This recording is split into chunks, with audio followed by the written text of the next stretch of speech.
Hey everybody, welcome back to Angry Bird.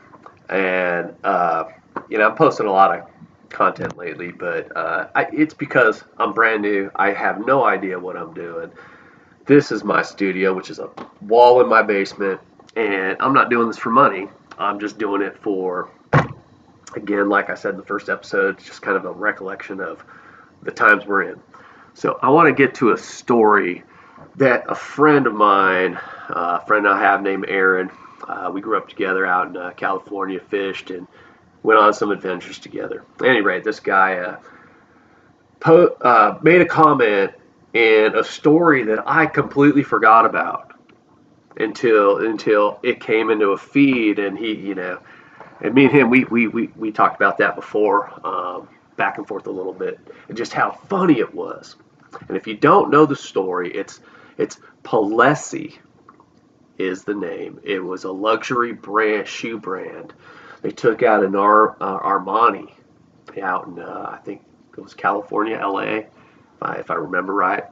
You can look it up, okay? If I get this any of it wrong, you could look it up and you could just read it and you could see what it was about, okay? But at any rate, Payless shoe source was going bankrupt. And everybody knows about Payless, right? I think, I mean, cheap shoes, right? You get shoes in and out, and it's $40, whatever, $50, $60, whatever.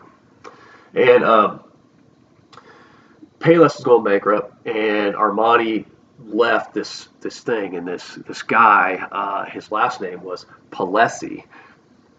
He decked it out, this building that used to be Armani, decked it out, made it all luxurious, and they filled it with Payless shoes.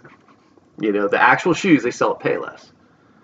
And then they marked them up. And they had all these people coming in, people and would recognize during the time. And they were like looking at the shoes and they were fascinated and they were commenting on how luxurious they looked and how well built they were. You could just see the quality and you get all these comments coming through. Meanwhile, it was just a PR stunt for Payless, but it proved something to the public, and it proved something to Payless, and it proved something that marketing determined the value of it, not the shoe itself. You could put the same product somewhere else and talk it up 1,200% cost. And the people buying it will love you for, oh, it's so great. Look at this. Oh, wow. God, this is a great shoe place now that we have. And they just bid into it hook, line, and sinker.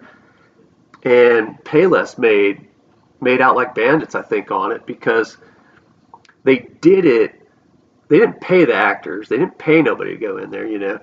They just put it out there, and they just had these people decked out, dressed up, and it was all cameras in there, and and it was just to showcase their brand new grand opening, and people showed for it. They went through and they were buying the stuff up. $640, I think for a $40 shoe was like the cap. I think that was the most somebody spent.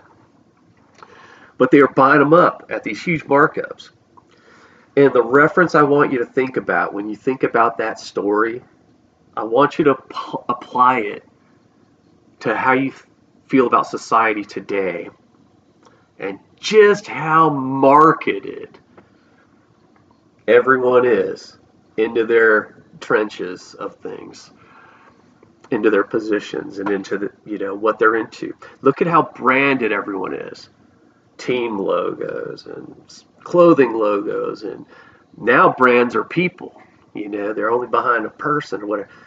I feel like we have the Palessi effect on just such a bigger scale, where everything's being that has no value is being overvalued tremendously. And it's all because marketing made it so, not because it is. And the people that are buying it, like if you think about the stock market and everything, I'm no investor. Don't trust my opinion on anything. But if you read economist papers like I do, they're suggesting,